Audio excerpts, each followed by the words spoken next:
Welcome back to another Deep Dive Techstination Weekly Wrap-Up. I'm Fred Fishkin, but your hosts for this podcast are AI generated by Google's Notebook LM. Not quite perfect yet, at least sometimes, but I hope you'll find it worthwhile. Here we go. All right, everybody, welcome to another Deep Dive. Yeah. You ready to do this? I am. Okay, so this week we're taking a look at the interview section over at Techstination. Kind of like our usual hangout spot, right? Yeah. This time we're looking at the week of March 2nd through the 7th. So anything from that week. A lot happened that week. A lot happened that week. And that's what makes it interesting for this deep dive. I think so many things happened in just that one little slice, that week in March. It gives a really good snapshot of where the industry is and maybe where it's headed. Yeah, exactly. So, I mean, just looking through all these interviews, I mean, what are some of the big things that jumped out at you? What were some of the themes that you noticed? Well, one of the big things is this idea of sustainability, Okay. Especially when it comes to home tech. And a great example of that is the interview with Pila Energy and their mesh home battery, right? The mesh home battery. Ah. Okay, so yeah, what exactly is that? So imagine like a network of smaller battery units that can be distributed throughout your home. Okay. And they communicate with each other. They optimize energy storage and distribution. Mm-hmm. And the idea is to move away from a single bulky battery unit towards a more flexible and scalable system. Okay, so instead of having like that big power wall thing that everybody's getting with their solar panels, Yeah. you're talking about something that's actually built into the house in different places. Yeah, potentially, depends on how they implement it. But it's a cool idea. So it's like you're turning your house into its own little microgrid, kind of. Yeah, and that's a big part of sustainability, right? Like people being more self-sufficient and having more control Right, over their energy. right. That makes a lot of sense.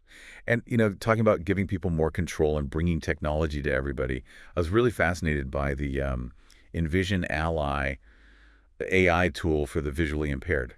Yeah, I mean, this is a great example of technology being used for like really good things. Wow. It helps people with accessibility. Yeah. So, it can describe images, it can read text aloud, Wow. and it can even provide real-time navigation assistance. Yeah. And it does all this through a user-friendly interface, which is important. It's not just about the technology, it's about making it usable. That got to be usable, yeah. Exactly. And I think we see more and more companies moving in that direction. Yeah, and that's exciting. I think that's really cool. Yeah. So let's go from empowering people to bird watching. I got to say, the Bird Buddy thing really caught my attention. Oh, yeah.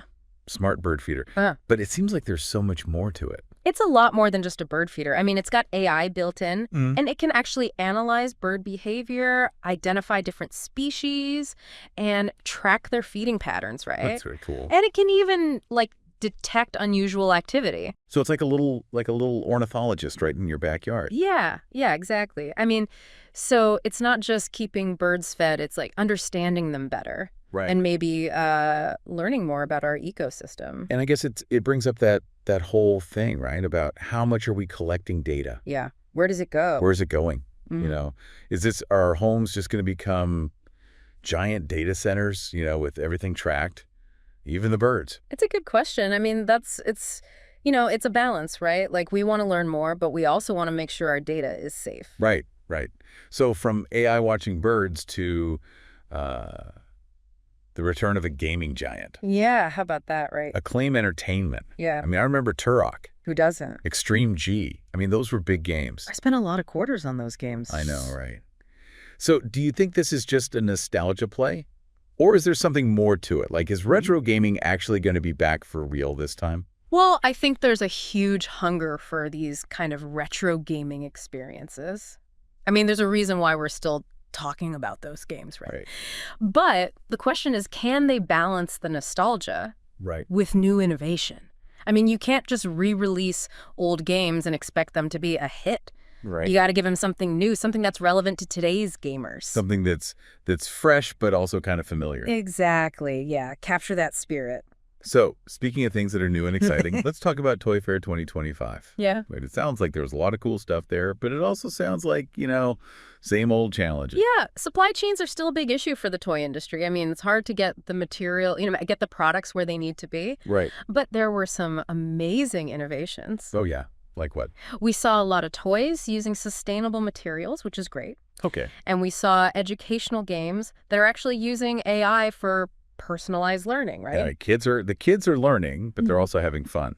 Yeah, and that's the key, right? Exactly. That's the key. And we even saw some interactive toys, which is cool. Oh, nice. Yeah, toys that actually encourage kids to, go outside and explore. Get away from the screens. Yeah, which I think we all want. Definitely. Yeah.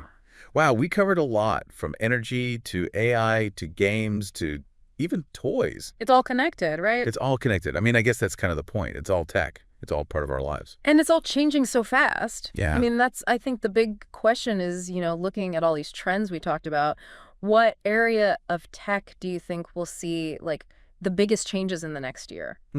And how will those changes affect our lives? Yeah, that's the real question. It's not just the technology itself, it's how it impacts us. Right. So, something to think about. Definitely. Thanks, everybody, for listening. Yeah, we'll see you next time. We'll see you next time. That's it for this weekly Deep Dive wrap-up. Thanks for being with us. I'm the human here, Fred Fishkin.